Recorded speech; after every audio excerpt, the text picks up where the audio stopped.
திருவள்ளூர் மாவட்டம் சிறுவாபுரி முருகன் கோவிலில் சுவாமி தரிசனம் செய்ய 3 மணி நேரத்திற்கும் மேலாக பக்தர்கள் காத்திருந்த நிலையில் சிறப்பு தரிசன நுழைவு வாயில் திறக்கப்பட்ட போது தள்ளுமுள்ளு ஏற்பட்டதில் மூதாட்டி கீழே விழுந்து காயமடைந்தார்.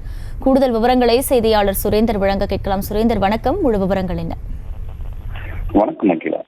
சிறுவாபுரி முருகன் கோயில் செவ்வாய்க்கிழமை பக்தர்கள் கூட்டம் அலைமோதி நீண்ட வரிசையில் காத்திருந்து காத்திருப்பு மண்டபத்தில் சுமார் 3 மணி நேரம் பக்தர்கள் காத்திருந்து சாமி தரிசனம் சிறப்பு தரிசன நிகழ்வாக கோயில் ஊழியர் கேட்டு திறந்த போது பக்தர்கள் தள்ளுமுள்ளு ஏற்பட்டு மூதாட்டியவர்கள் விழுந்து கை முறிவு ஏற்பட்ட வீடியோ சமூக வைரவேலை பரவும் நிலையில் திருவள்ளூர் மாவட்ட சிறுவாபுரி பிரசிப்பட்ட ஸ்ரீ பாலசுப்ரமணியர் கோயில் அமைந்துள்ளது. தொடர்ச்சியாக 6 வாரங்கள் இங்கு நீதிபம் ஏற்று வழிபட்டு வேண்டுதல் நிறைவேறும் என்பது பக்தர்கள் நம்பிக்கையாக இருந்து வருகிறது.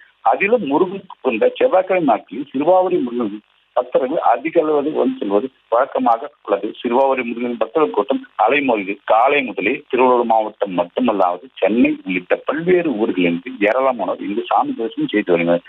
பொது தரிசனம், கட்டண தரிசனம் என அனைத்து தரிசனம் பக்தர்கள் கூட்டம் அலைமோதி காணப்படுகிறது. கோவில் வெளியே நீண்ட வரிசையில் காத்திருந்து காத்திருப்பு மண்டபம் சுமார் 3 மணி நேரம் காத்திருந்து பக்தர்கள் சாமி தரிசனம் செய்து வருகிறது. இந்த நிலையில் இன்று காலை முக்கிய பிரமுகர்கள் மற்றும் உள்ளூர் பொதுமக்களுக்காக சிறப்பு நுழைவாயில் திறக்கப்பட்ட போது மூதாட்டி ஒருவர் விழுந்து கைமுறிவு ஏற்பட்டு சமூக வலைதளங்கள் வைரல் பரவுகிறது. செவ்வாய்க்கிழமையில் கட்டுக்கடங்காத பக்தர்கள் கூட்டம் திக்குமுறையாடும் சிறுவாபுரி முருகன் கோயில் பக்தர்கள் ஒழுங்கு முறைப்படி சாமி தரிசனம் செய்ய கோயில் நிர்வாகம் வழிமுறை செய்ய வேண்டும் என்பது அனைத்து பக்தர்களின் வேண்டுகோளாக உள்ளது. முழு விவரங்களுக்கு நன்றி சுரேந்தர். செய்திகளை உடனுக்குடனும் துல்லியமாகவும் தெரிந்து கொள்ள சப்ஸ்கிரைப் பண்ணுங்க.